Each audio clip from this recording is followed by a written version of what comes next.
Para bang tinatanggap natin na normal lang magkaroon ng kasamahan na iniugnay sa pagnanakaw ng bilyong-bilyong piso na hindi iniimbestigahan na ng Committee on Ethics, Public Works o Infracom, samantalang inuunan natin ang kaso ni Congressman Barzaga, habang hindi man lang natin pinaglalaanan ng masusing atensyon ang mas mabigat na aligasyon, lumalabas na parang okay lang magnakaw sa Kongreso.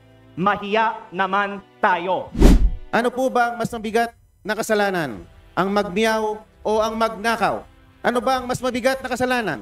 Ang mag-video at mag-selfie at mag-post ng pagkadismaya sa gobyerno ang isang batang congressman? O ang ginawang sistematikong pagnanakaw sa gobyerno?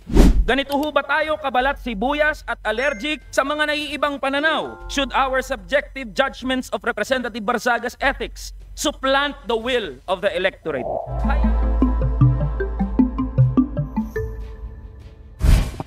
Distinguished colleagues, ang boto ko ay no, hindi dahil perpekto si Congressman Barzaga, pero dahil questionable para sa akin na minadali natin itong desisyon dahil ngayong hapon lang natin nakuha ang committee report na ito at si Congressman Barzaga lang ang sinampahan ng kaso ng Committee on Ethics.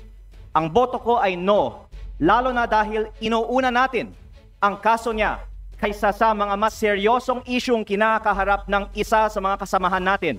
Isang kapwa kong Batanggenyo na nandito ngayon na bumoto sa kaso ni Congressman Barzaga.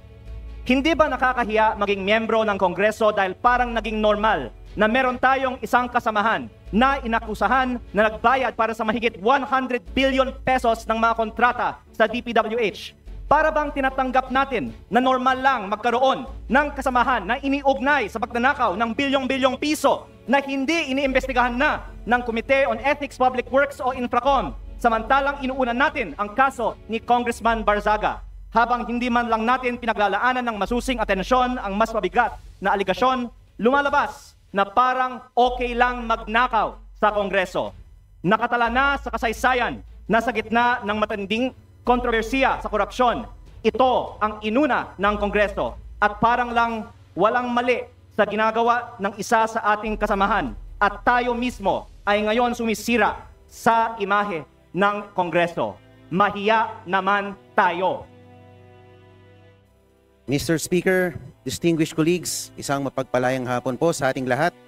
I rise to place on record this manifestation of support for Honorable Francisco Kiko Barzaga and to express my strong opposition to any move seeking his suspension from this august chamber. From Voltaire's philosophy of tolerance and freedom of expression, this line is often quoted, "I may not agree with what you say, but I will defend to the death your right to say it." The independence of the legislature ensures that members may speak fully, frankly, and fearlessly on matters of public interest. Honorable Barzaga's statements directed at alleged corruption within the government falls within the fullest and most urgent category of political expression. To penalize him for raising concerns on corruption, which the Constitution itself mandates Congress to check, is to subvert the very principle of parliamentary privilege. Mr. Speaker, 2004 pa lang po, andito na po ako bilang Chief of Staff po ng aking ama. Nakita ko po ang mga oposisyon na grabe magtuligsa sa administrasyon. Nandyan po ang mga magigiting na miyembro ng Makabayan Bloc na sila sa Arturo Campo, Lisa Masa, Joel Verador na talagang magigiting na mga figura ng oposisyon. Pero hindi naman po sila naharap sa mga ethics case, gaano man sila kaanghang magsilita laban sa administrasyon. My dear colleagues, Honorable Barzaga is seated in this chamber because the people of Dasmariñas City, Cavite, placed their trust in him as affirmed through the ballot. Article 6, Section 6 of the Constitution states that members of this House derive their authority exclusively from the electorate. Ano po ba ang mas mabigat na kasalanan? Ang magmiyaw o ang magnakaw? Ano ba ang mas mabigat na kasalanan? Ang mag-video at mag-selfie at mag-post ng pagkadismaya sa gobyerno ang isang batang congressman? O ang ginawang sistematikong pagnanakaw sa gobyerno? O at pagsimot sa bilyon-bilyong pisong mga bilyon-bilyong piso sa kaban ng bayan sa pamamagitan ng mga ghost projects. Ang mga posts ni Kong Miao ay mistulang alingaw-ngaw lamang ng saloobin ng nakararaming mga Pilipino. To impose the penalty of suspension is to overturn the sovereign choice of the people. That remedy is reserved only for conduct so reprehensible and destructive of the institution that it overwhelms democratic legitimacy. No such circumstance exists here. Honorable Barsaga's only act was to express his views regarding corruption in government, a matter of public concern central to democratic oversight. Let not the House of Representatives be weaponized against its own members. Thank you very much, Mr. Speaker. Majority Leader. Mr. Speaker, we'd like to recognize the Honorable Congressman Nazal to give his explanation of his vote. Honorable San Fernando is hereby recognized. Thank you, Mr. Speaker. If we don't believe in freedom of expression for people we despise, we don't believe in it at all. This quote serves as the foundation of this representation's vote. Totoo na maraming nasabi, pinahayag, at ginawa ang kinatawang si Representative Barzaga na hindi aakma sa pamantayang inaasahan sa isang halal na opisyal. But this begs us to question what really is unethical behavior. While I agree that us lawmakers are held to a higher degree of ethics and decorum, such should not work as to stifle free speech and debate. Lawmakers must be free to say what we want, especially on issues involving national importance. Representative Barzaga's actions and words may not fit the usual mold of a traditional lawmaker. But who decides if the mold or what mold is correct? I understand these are difficult questions to answer, and I am unsure if there is any. But one thing I am sure of is that plundering the coffers of government through ghost infrastructure projects is what's unethical. The committee resolution sets a dangerous precedent. Ganito ho ba tayo kabalat sibuyas at allergic sa mga naiibang pananaw? Should our subjective judgments of Representative Barzaga's ethics supplant the will of the electorate? Hayaan natin ang mamamayan ng Dasmariñas ang humatol sa mga ginagawa ni Representative Barzaga. Kung saba ay karapat, dapat na maging kinatawan nila. My dear colleagues, let us not erode whatever little trust that the public has left for this House. At a time where allegations of massive corruption has been plaguing our beloved institution, it is callousness to sanction one of its most vocal critics, however eccentric, uncouth, or unpalatable his mode of delivery may be. Hindi po sa pamamagitan ng aksyong ginawa natin kay Representative Barzaga mababawi ang kredibilidad ng ating institusyon. What we need is to bring the public's trust back in this House, and this representation firmly believe that this move will not help us to move in that direction. Yun lang ho, Mr. Speaker, marami hong salamat. Majority Leader. Mr. Speaker, I move to recognize the Honorable Bong Sunday. Honorable Bong Sunday is hereby recognized.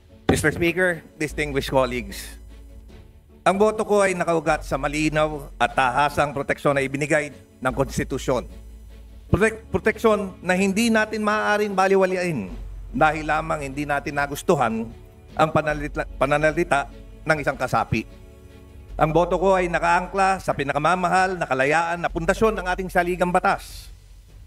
Nakaukit sa Article 3, Section 4, under freedom of speech, na nagsasaad na no law shall be passed abridging the freedom of speech, of expression, and of the press. Ito ang pundasyon ng lahat ng demokratikong lipunan. Its shield is broad and its protection is deep.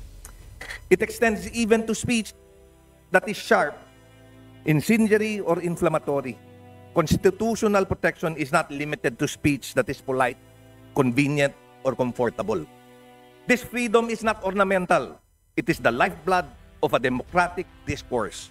The very air that allows truth to move, compete, and ultimately prevail in the marketplace of ideas. In every Congress, in every era, disagreements, mabigat man o masakit, ay mangyayari. But our duty is not to silence discomfort. Our duty is to allow debate, to permit critique, and to safeguard the right of each member to speak without fear that dissent itself becomes punishable. Totoo, the circumstances and expressions involved fall short of decorum expected in this House.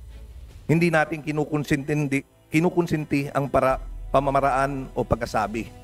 Hindi natin tinatanggal ang bigat ng responsibilidad sa pagpili ng salita.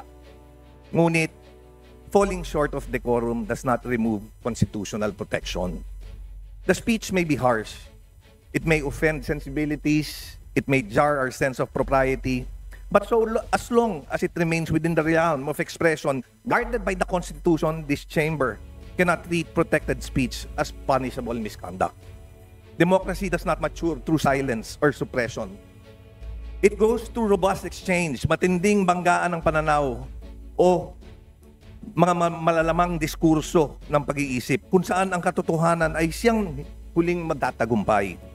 I cast a no vote because imposing sanction here creates a chilling effect. Not only on the member involved, but on all who depend on this chamber as a forum for candor, for courage, and confrontation when needed. Hindi ito ang panahon para paliitin ang espasyo ng pagsasalita.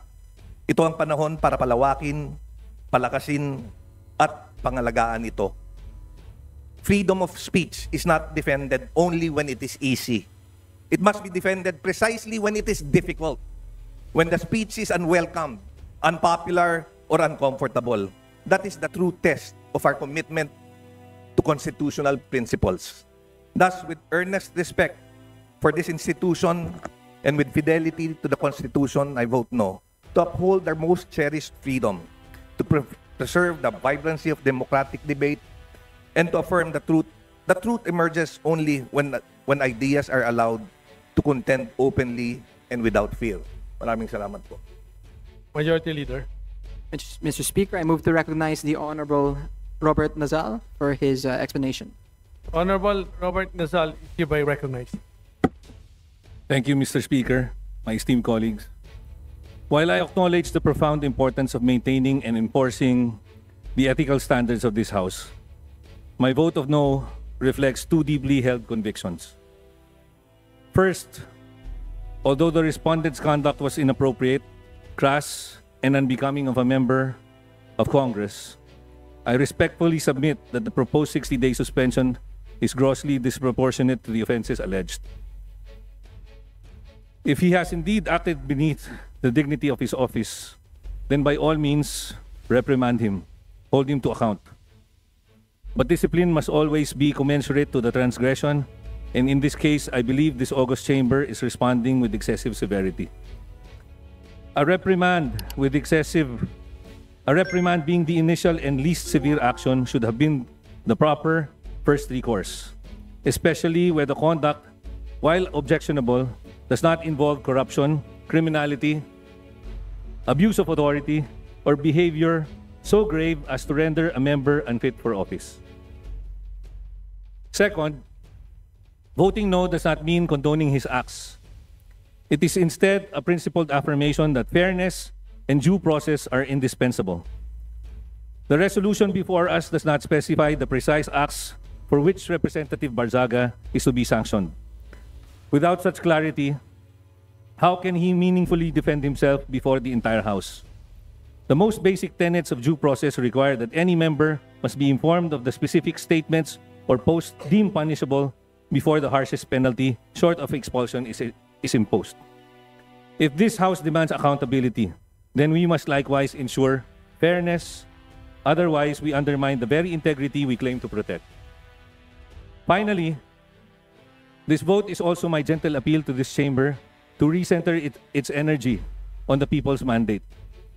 At a time when Filipino families struggle with daily concerns such as rising prices, job insecurity, health burdens, educational gaps, our primary duty is to ensure that their material well-being remains the central business of the People's House.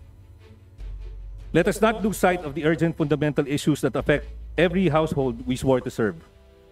A reprimand would have been a balanced, measured response, one that upholds institutional integrity without diverting the House's focus from the needs of our people. For these reasons, I register my view that a reprimand, not suspension, would have been the appropriate, proportionate, and constitutionally sound response under the circumstances. Thank you.